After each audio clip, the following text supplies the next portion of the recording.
नमस्कार विद्यार्थी मित्रांनो, मी तुमची एज्युकेटर श्वेता चंदनकर तुम्हा सर्वांचे global online UGC net set exam preparation या युट्यूब चॅनलवर स्वागत करते. युजीसी नेट एक्झाम 2025 साठी आपण प्रिपेअर करतो आहोत आणि पेपर 2 विषय मराठी यामध्ये आपण एक नव्याने सिरीज सुरू केली होती, साहित्यिकांची संपूर्ण माहिती. याआधी विवा शिरवाडकर, नेमाडे यांचं आपण बघितलेलं होतं आणि आता आपण नामदेव ढसाळ, आनंद यादव, दया पवार आणि यशवंत मनोहर यांची साहित्य सूची, पुस्तकांची यादी किंवा मग त्याबद्दलची त्यांच्याबद्दलची काही माहिती आपण इथे जाणून घेणार आहोत. त्यामुळे हा व्हिडिओ शेवटपर्यंत नक्की बघा. नक्कीच तुम्ही अभ्यास करत असाल पेपर 2 विषय मराठीचा तर ही सिरीज तुम्हाला नक्कीच फायदेशीर ठरणार आहे. आणि आपली जी बॅच आहे मराठीची ती येत्या 18 ऑगस्ट पासून सुरू होते आहे. जर का तुम्हाला एनरोल करायचं असेल तर दिलेल्या नंबरवर संपर्क करू शकता किंवा global online app play store वरून डाउनलोड करू शकता. ग्लोबल ऑनलाईन आपल्यासाठी घेऊन आले आहे पेपर 2 विषय मराठीचा पूर्ण कोर्स, ज्यामध्ये पेपर 1 मोफत मिळणार आहे, रेकॉर्डेड आणि लाईव्ह क्लासेस असणार आहे, पीवायक्यू टेस्ट असणार आहे, मॉक टेस्ट असणार आहे, पूर्ण अभ्यासक्रमावर टेस्ट असणार आहे, 20 अधिक टेस्ट सिरीज असणार आहे आणि पूर्ण अभ्यासक्रम आणि सोबतच घटकनुसार जे असतं ते सुद्धा असणार आहे. त्यामुळे ही बॅच तुम्हाला नक्कीच फायदेशीर ठरणार आहे. याची जी फीस आहे ती 10,000 रुपये, पण खास तुमच्यासाठी ते 8,000 रुपये असणार आहे. त्यामुळे नक्कीच एनरोल करा. दिलेल्या नंबरवर तुम्ही संपर्क साधू शकता किंवा global online app play store वरून डाउनलोड करू शकता. माय कोर्सेसमध्ये ग्लोबल ऑनलाईन डाउनलोड केल्यानंतर त्यानंतर तुम्ही माय कोर्सेसमध्ये जाऊन मराठी लिहा. त्यामध्ये अशा पद्धतीचे 2 कोर्सेस असतात आहे. त्यामध्ये युजीसी नेटसेट मराठी इथे जाऊन तुम्हाला पब्लिश कोर्स करायचा आहे आणि आपल्या कंटेंटमध्ये गेल्यावर तुम्हाला weekly test, mock test, PYQ test, NET SET paper 2, paper 1, revision crash course असे सगळं पद्धतीचं कंटेंट सुद्धा तुम्हाला मिळणार आहे. ठीक आहे, चला तर मग सुरुवात करूया. पहिले पाहू आपण नामदेव लक्ष्मण ढसाळ यांच्याबद्दल.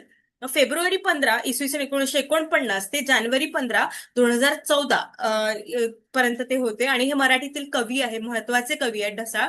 विचारवंत आहे, दलित साहित्यातील परिवर्तन घडवणारे लेखक आहे, बौद्ध दलित चळवळीतील नेते आहे, महानगरीय जीवनावर त्यांनी भरपूर लिहिले आणि बोलीभाषेवर त्यांचे लेखन करणारे आहेत आणि आपल्या कवितेच्या माध्यमातून त्यांनी जनजागृती सुद्धा केलेली आहे.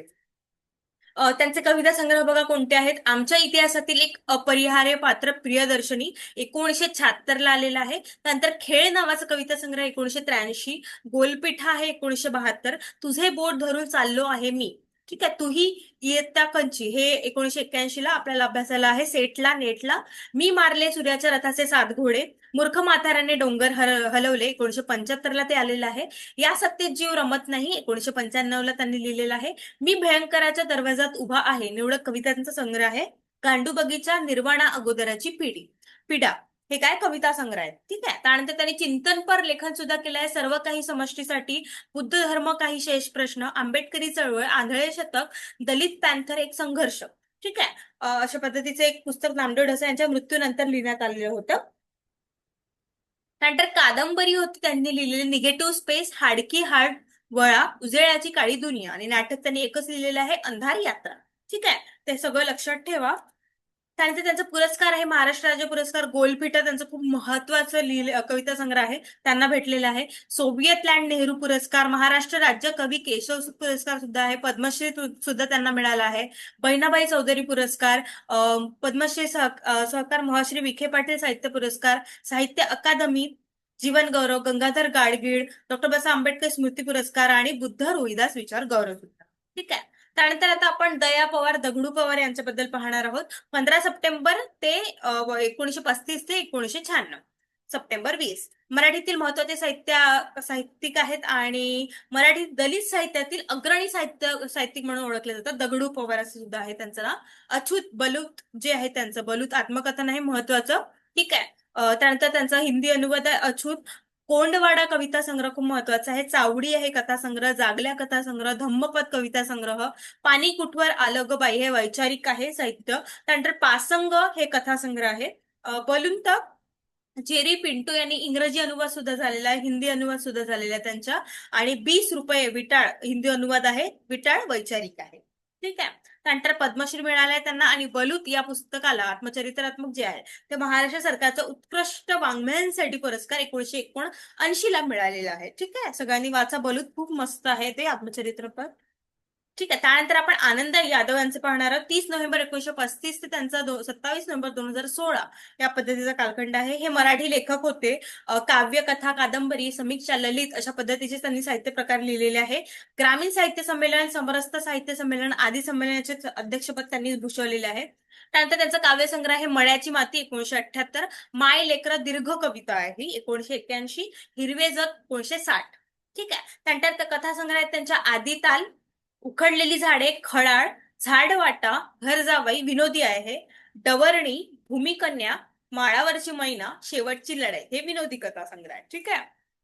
आणि आजकाल आपल्याला कोणत्या वर्षी काय झालं ते सुद्धा विचारतात. त्यामुळे हे जे समोर आपण इसवी सन दिलेलं आहे, म्हणजे सांगितलेलं आहे 1980 वगैरे, ते सगळं लक्षात ठेवा. ठीक आहे. नंतर व्यक्तिचित्रे त्यांनी लिहिलेल्या माती खालची माती 1965. त्यानंतर ललित वैचारिक लेख आणि संग्रह समीक्षा ग्रंथ त्यांनी लिहिलेले आहे. आत्मचरित्र मीमांसा 1960 नंतरची सामाजिक स्थिती आणि साहित्यातील नवे प्रवाह, ग्राम संस्कृती, ग्रामीणता, साहित्य आणि वास्तव, ग्रामीण साहित्य, स्वरूप आणि समस्या, पाणभवरे, मराठी लघुनिबंधाचा इतिहास, मराठी साहित्य, समाज आणि संस्कृती, साहित्याची निर्मिती प्रक्रिया, साहित्याची जडणघडण, साहित्यिकांचा गाव, स्पर्श कमळे. ठीक आहे.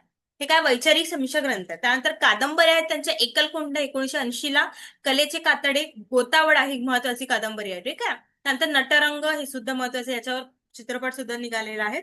माऊली, संत संत सूर्य तुकाराम. ठीक आहे. त्यानंतर आत्मचरित्रात्मक त्यांची झोंबी होती, आपल्याला माहितीच आहे 1987ची. त्यानंतर घरभिंती पण आहे 1992, काचवेल आहे.